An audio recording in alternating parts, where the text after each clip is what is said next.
La deuxième décennie d'action, la sécurité routière, vise une réduction de 50% des blessés et accidents de la route.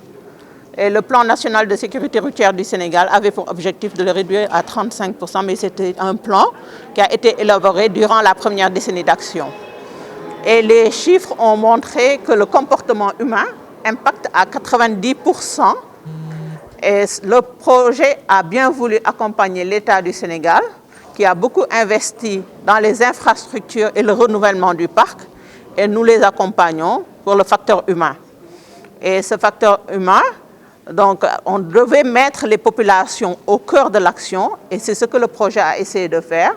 Donc, c'est la démarche donc, participative et inclusive avec l'accompagnement des forces de défense et de sécurité, notamment la police nationale, la gendarmerie nationale et la brigade des sapeurs-pompiers, qui ont aidé à la formation, mais également aux activités de sensibilisation, mais surtout à l'élaboration d'outils que nous avons bien pu mettre en place et distribuer, notamment des guides, 2 guides sur la sécurité routière, un destiné aux forces de défense et de sécurité, donc non seulement pour la formation initiale, mais celle continue également, et un autre qui est destiné à la population civile.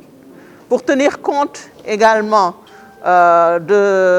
du taux d'analphabétisme, il faut le dire, très élevé, des capsules vidéo-audio ont été produites. Les capsules audio ont été traduites dans les langues nationales, 5 langues nationales, et diffusées à travers les radios communautaires pour que toutes les populations puissent être sensibilisées dans la langue qu'elles comprennent. Pour les accidents mortels, ils sont au nombre de 15. Pour les accidents corporels, on a dénombré 655. Pour les accidents matériels, 1166.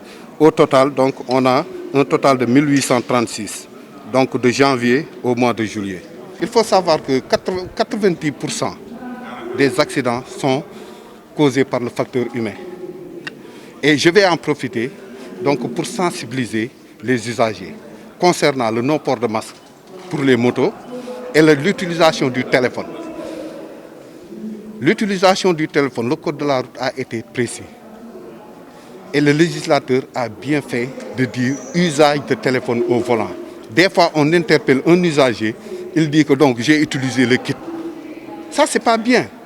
Puisque quand vous répondez au téléphone, on peut vous annoncer soit une mauvaise nouvelle ou une bonne nouvelle. Dans tous les cas, ça peut perturber la conduite.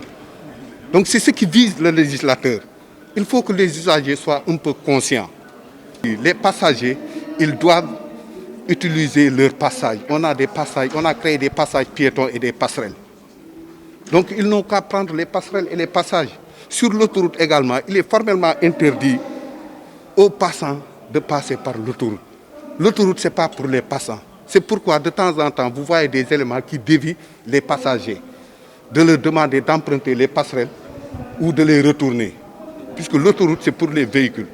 Et en général, pour terminer, donc les accidents corporels ou mortels, ça se produit lorsque la circulation est fluide ou assez fluide. Donc j'invite vraiment les usagers à faire très attention. Si la circulation est fluide, donc de limiter les vitesses. Non seulement la recrudescence des accidents, mais dans ce contexte de pandémie qui limite les déplacements. Et c'est cette limitation des déplacements qui est conseillée pour pouvoir maîtriser cette pandémie. Ce qui a fait que ce Cher-Faire a été organisé en bimodal, donc peu de personnes en présentiel, l'essentiel en ligne. Les recommandations majeures issues des CRD et des CDD qu'on avait organisées ensemble seraient de mettre au cœur de toutes les actions les populations, mais et surtout une volonté et un accompagnement donc, politique. Et nous espérons qu'ensemble, tous les usagers de la route, avec les autorités, nous pourrons vaincre ce défi de l'insécurité routière à l'horizon 2030.